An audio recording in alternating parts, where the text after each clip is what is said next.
បន្ទាប់ពីយើងផ្សារហើយបាទបើសិនជាកបាំងម៉ូតូមិនសូវឲ្យលួយទេគឺយើងខាត់ដៃក៏បានដែរបងប្អូនបាទប៉ុន្តែដោយសារតែកបាំងម៉ូតូ PCX នេះវាលួយខ្លាំងពេកដល់អញ្ចឹងហើយតតែប្រើ motor បាទយើងប្រើ motor ខាត់បាទខាត់ទាំងការផ្សារខាត់ទាំងការបៀកបាទព្រោះអីកាវបៀកពីមុនមកនេះគឺគេបៀកឡើងក្រាស់ខ្មឹកអស់សាច់អើយបងប្អូនបាទតតែប្រើ motor ខាត់ឲ្យស្មើបន្តិច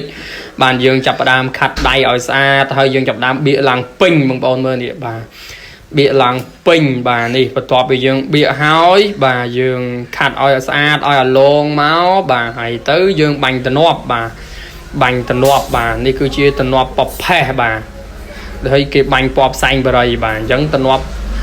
ហើយនឹងពណ៌វាស្តៀងតែគ្នាហ្នឹងបងប្អូនបាទម៉ូតូលួយអញ្ចេះបើសិនជាយើងអត់បាញ់ទំនាប់ប្រផេះទេគឺភាគច្រើនគឺជ្រួញបងប្អូនបាទហានិភ័យជ្រួញខ្លាំងបងប្អូនអញ្ចឹងហើយគឺយើងត្រូវតែប្រើទំនាប់ប្រផេះមួយសាអញ្ចឹងហើយយើងទុកចោលឲ្យស្ងួតយើងមើលកន្លែងណាមានចន្លោះប្រហោងគឺយើងបៀកម៉ាស្ទិកពីលើមួយសាទៀតបាទបៀកម៉ាស្ទិកពីលើមួយសាទៀតឲ្យជិតប្រឡោះប្រហោងឬក៏ស្នាមកដាខាត់ដែលឆ្កូតហើយបានយើងយកមកបាញ់ពណ៌យកហើយជះវេនីហ្មងបងប្អូនបាទអានឹងបញ្ជាក់ឲ្យច្បាស់បាទយ៉ាងបងប្អូនបាទដែលចង់បាញ់ថ្នាំសាជ័រឡើងសេរីម៉ូតូក្រុមមេខ្សៅលៀងក្បាលកន្លះអាចតាក់ទងមកបានបងប្អូនទីតាំងនៅឈុកវ៉ា1ម្ដុំវត្តឈុកវ៉ាបាទហើយនេះបាទគឺយើងបន្ទាប់ពីយើងបាញ់ពណ៌បាញ់អីហើយយើងជះវេនីបាទបន្ទាប់ពីយើងបៀកម៉ាស្ទិកអីកុំឲ្យមានស្នាមឆ្កូតกระดาษខាត់កុំឲ្យមានប្រហោងកាវចន្លោះប្រហោងអីចឹងណា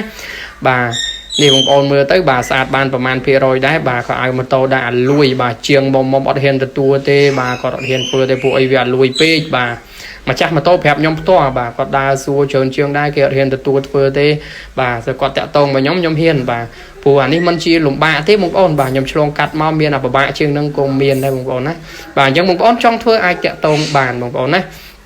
អរគុណបងប្អូនដែលតែងតែស្រឡាញ់ចូលចិត្តនិងគាំទ្រទឹកដៃកូនខ្មែរបងប្អូនបាទអរគុណ